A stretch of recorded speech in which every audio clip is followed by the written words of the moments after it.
وبركه من البساله، واش تقادوا الكتاف ولا؟ يعني حشومه هادشي اللي كيوقع في الجلسه. ايوا سلام. المهم فيما يخص الموضوع، بركه من البسالات، هاد الشيء ماشي معقول. السلام عليكم. في البداية نؤكد اعتزازنا وفخرنا بالدبلوماسية الملكية في تدبيرها الحكيم لقضية وحدتنا الترابية والانتصارات والإصلاحات التي قادها وحققها جلالته في ربع قرن منذ اعتلائه عرش أسلافه الميامين، بارك الله في عمره وصحته. السيدة والسادة، نجدد إدانتنا لما يتعرض لهم أطفال ونساء وشباب وشيوخ غزة رمز العزة، ونعبر عن رفضنا لصمت المجتمع الدولي لما يقوم به بنو صهيون في ضرب صارخ لمبادئ القانون الدولي الإنساني. السادة الوزراء، متى استعبدتم الناس وقد ولدتهم أمهاتهم أحرارا؟ لم يسجل في تاريخ الحكومات السابقة أن وزيرا قدم شكوى وبترخيص من رئيس الحكومة ضد حرية التعبير ومتابعة الصحفيين بتهم ثقيلة لا علاقة لها بقانون الصحافة. وإذا كانت حرية التعبير جريمة فرحم الله الحرية في عهدكم. سبق لي قلتها وغنأكدها أن مع هذه الحكومة بلادنا كتعرف احتجاجات في مختلف القطاعات وعلى مستوى العمالات والأقاليم، حتى من المتقاعدين عواد تكرمهم الحكومة ويقضيو ما تبقى من أعمارهم مرتاحين، خرجتوهم يحتجوا وداروا تنسيقية.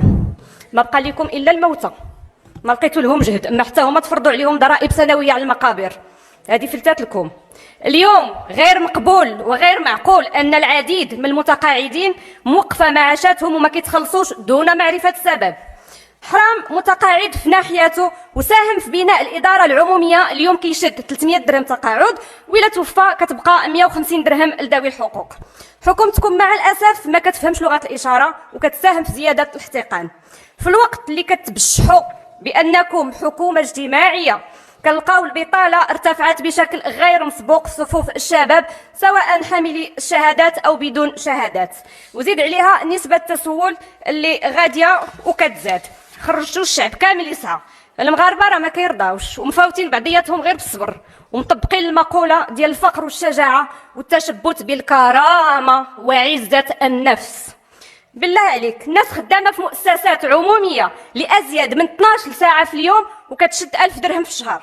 عمال شركات الحراسه ديال الامن الخاص اللي كيخدموا في السبيطارات والمدارس والمؤسسات التعليميه، العيالات ديال الميناج كاينه اللي خدامه ب 600 درهم في الشهر. هادشي بلا تغطيه صحيه بلا تقاعد. فين هو السميك هنا؟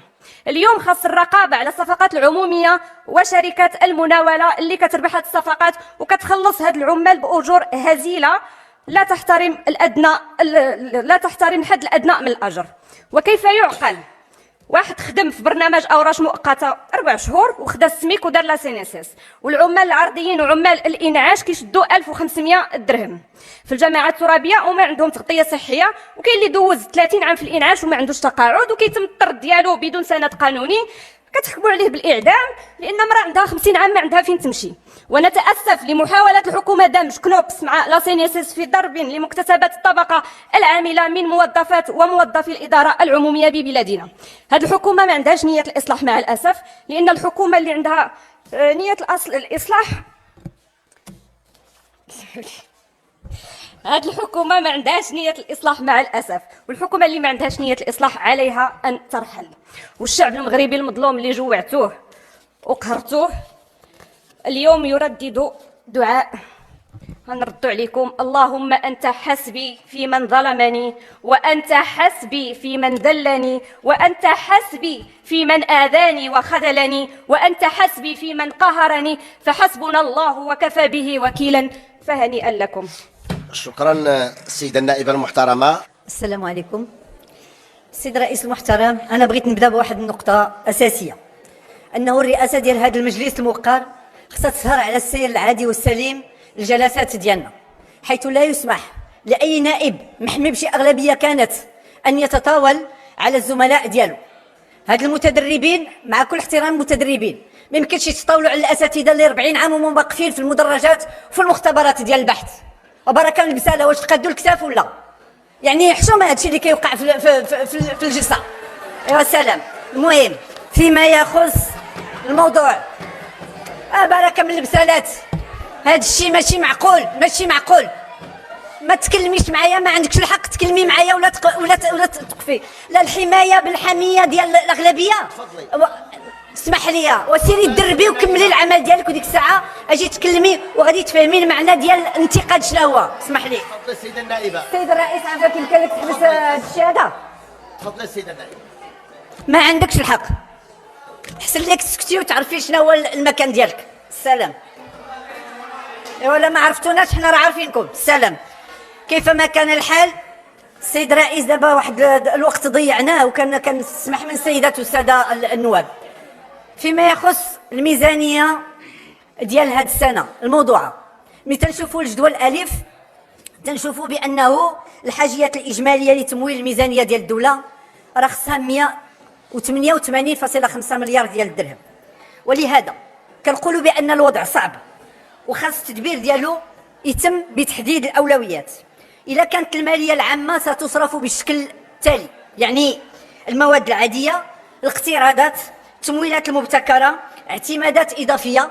هذا الشيء تيبين بانه الصيروره اللي غاديه فيها الحكومه هي الارتهان الجهات المموله، وهي ضرب السياده الماليه ديال البلاد، وبعدها الضرب ديال السياده كامله في الوقت اللي ما يمكنش السيد الرئيس نتكلموا في هذا الراجل ما ما يمكنش.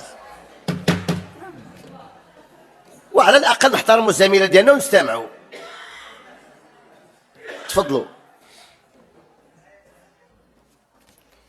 قلت بانه الماليه العامه فيها الموارد العاديه وفيها الاقتراضات والتمويلات المبتكره الى ما غير ذلك. فوقاش غادي نبداو في التدبير ديال صرف الميزانيه؟ فوقاش غادي نبداو في محاربه الفساد اللي كيكلف تقريبا 10% من الناتج الداخلي الخام ديال البلاد؟ واذا كانت السيده الوزيره في التقديم ديالها تكلمت على 4 ديال الرهادات، يعني تعزيز اسس الدوله الاجتماعيه. بالفعل هذا ورش كبير، ولكن خصو يبدا بالمداخل الاساسيه اللي هي بناء الدوله الديمقراطيه، واللي هي النهوض بالمدرسه العموميه المجانيه، المدرسه ديال الشعب التي تحرر. لاننا غدا محتاجين باطر وخصنا هذه الاطر، وبهذه الطريقه اللي كيتم بها التكوين اليوم ما غاديش نوصلوا لهذه الاطر. المجال ديال الصحه التي اصبحت وطنيه بعدما كانت عموميه، وهذا التفكيك ديال الصحه اليوم، علاش ما اختاريناش واحد النظام ديال الحمايه الاجتماعيه اللي هو شمولي ويمول من الضرائب؟ كنا غادي نتفاداو هذا الشيء ديال المؤشرات باش يمكن لنا نوصلوا لشي نتيجه. فيما يخص الاقتصاد، اذا اعتمدتيو على الاستثمارات مرحبا بالاستثمارات، ولكن خاص اقتصاد منتج اللي هو تيجيب موارد جديده، خاص صناعه معدنيه. اليوم حنا لقينا المونتروبيك ولقينا الغاز ولقينا هادشي، راه خصو يجيب لنا موارد جديده في الوقت اللي كنشوفوا بانه الامن الاستراتيجي ديال البلاد ديالنا باقي مهدد. واذا كانت التوازنات الماليه مهمه. النائبه المحترمه، وبذلك نكون قد انتهينا من